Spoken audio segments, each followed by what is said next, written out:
Hi, I'm Crystal.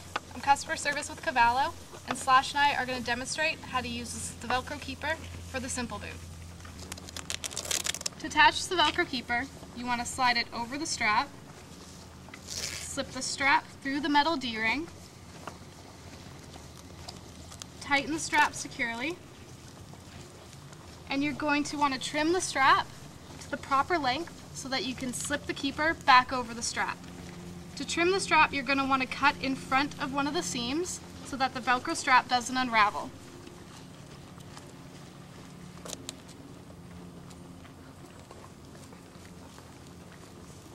Once you have the strap trimmed to the proper length, you're just going to slide the keeper back over the strap.